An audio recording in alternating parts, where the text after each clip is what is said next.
আমাৰ কেন্দ্ৰীয় কমিটিৰ নিৰ্দেশ মৰ্মে আমাৰ এটা ফেচিলেটৰ টিম আছিলে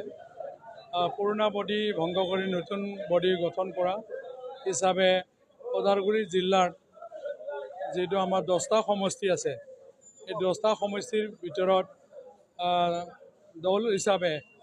দুটা জিলা যেনেকৈ ভেৰগাঁও জিলা আৰু ওদালগুৰি জিলা এই দুটা মানে জিলাৰ জিলা কমিটি আৰু ব্লক কমিটি চাৰিটা কমিটিটো আমি শান্তি সুকলমে আজি ডিক্লেয়াৰ দিয়া হ'ল আৰু সকলো মানে আজিৰ এই কমিটিটো মানে জিলা কমিটি আৰু ব্লক কমিটিবিলাকে গ্ৰহণ কৰি লৈছে তাৰ কাৰণে মই ভেৰগাঁও জিলা আৰু ওদালগুৰি জিলাৰ নেতৃবৃন্দসকলক মই ধন্যবাদ জ্ঞাপন কৰিছোঁ আৰু আমাৰ কেন্দ্ৰীয় কমিটিৰ মাননীয় আমাৰ বিটিআৰ চিফ প্ৰমোদ বড়ো ডাঙৰীয়াক সভাপতি ডাঙৰীয়াক মই ধন্যবাদ জ্ঞাপন কৰিছোঁ তেখেতসকলৰ নেতৃত্বত যি ধৰণে চিলেকশ্যন কৰিছে গোটেই 10টা সমষ্টিয়ে গ্ৰহণ কৰি লৈছে মই তাৰ কাৰণে ফেচিলেটৰ টিমৰ এজন সদস্য হিচাপে মই মানে খুব সুখী হৈছোঁ আৰু তেখেতসকলক মোৰ পৰা ধন্যবাদ জ্ঞাপন কৰিছোঁ যিহেতু দলৰ নীতি আৰু নেমৰ দ্বাৰা সংবিধানিক নীতি নেমৰ দ্বাৰা 3 বছৰীয়া বয়সত কমিটিবিলাক মানে চেঞ্জ কৰা হয় আৰু হিচাপে আজিৰ এই কমিটিটো গঠন কৰা হৈছে ইয়াত মানে ফাৰ্ষ্ট মানে সভাপতি হিচাপে চিলেকশ্যন কৰা হৈছে আৰু সেক্ৰেটাৰী হিচাপে এজন কৰা হৈছে আৰু অৰ্গেনাইজিং সেক্ৰেটাৰী হিচাপে এনেকৈ 3জন বডি জিলা কমিটি আৰু ব্লক কমিটিক গঠন কৰি আজি ডিক্লাৰেশ্যন দিয়া হ'ল পূৰ্ণাংগ বডিটো আমাৰ এই নতুন কমিটিয়ে গঠন কৰি ল'ব এই চিষ্টেমেৰে সকলো মানি লৈছে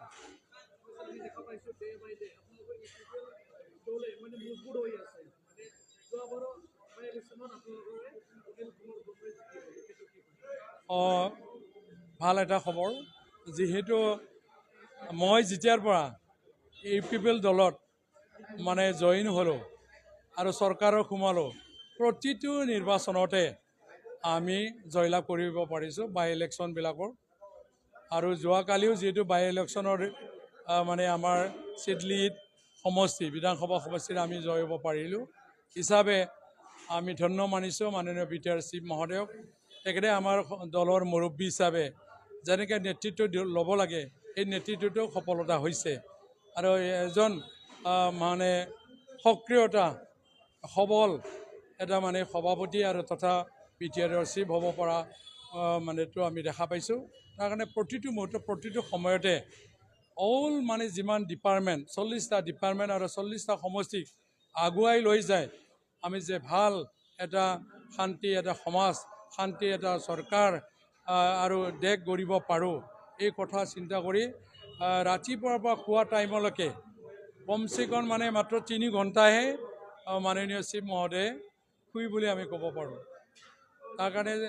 প্ৰতি মুহূৰ্তত প্ৰতি সময়তে তেখেতৰ যিখিনি অহৰহ চেষ্টা নিশ্চয় আহি থকা দিনতো আমি যে ছেকেণ্ড টাইম চৰকাৰ হোৱাটো নিশ্চিত বুলি আমি ক'ব পাৰোঁ জয় মানে সাফল্যমণ্ডিত হ'ব পাৰিম বুলি মই দৃঢ়তাৰে কৈছোঁ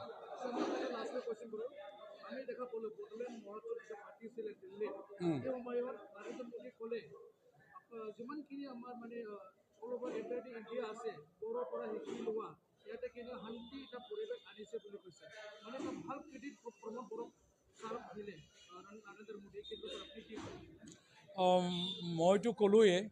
যিহেতু মাননীয় চিফ মহোদয়ে যি সময়ৰ পৰা ছাত্ৰ নেতাৰ পৰা ৰাজনীতি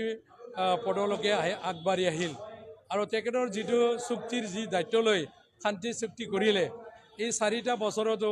আমি শান্তিৰে বাস কৰিব পাৰিছোঁ সকলো জাতি ধৰ্ম নিৰপেক্ষভাৱে একতাৰে ৰাজনীতি দলত আমি আগবাঢ়িব পাৰিছোঁ আৰু একতাৰে থাকিব পাৰিছোঁ কোনো মানে সংঘাত নাই বৰ্তমানত আৰু আগৰ দিনৰ 17টা বছৰত বহুত জীৱনৰ কথা ভাবিব লগা হৈছিলে শান্তিকে মানে বজাৰ কৰিব নোৱাৰে শান্তিকে মানে আলহী খাব নোৱাৰে শান্তিকে কোনো কামেই কৰিব নোৱাৰে প্ৰতিটো মুহূৰ্তত নিজৰ জীৱনটোৱেই চিন্তা কৰিব লগা হৈছিল কিন্তু বিটিআৰ চুক্তি যি সময়ৰ পৰা হ'ল আজি 4টা বছৰ বয়সত কোনো এনেকা ব্যাঘাত জন্মা নাই তাৰ কাৰণে মোৰ তৰফৰ পৰা অশেষ মই অশেষ ধন্যবাদ জ্ঞাপন কৰিছোঁ। তাৰ কাৰণে ভাৰতৰ প্ৰধানমন্ত্ৰী ডাঙৰীয়া বড়োলেণ্ড যিটো আমাৰ কিবা হৈছিলে উৎসৱ মহোৎসৱ, এই উৎসৱক আমাৰ নেতৃত্ববৃন্দ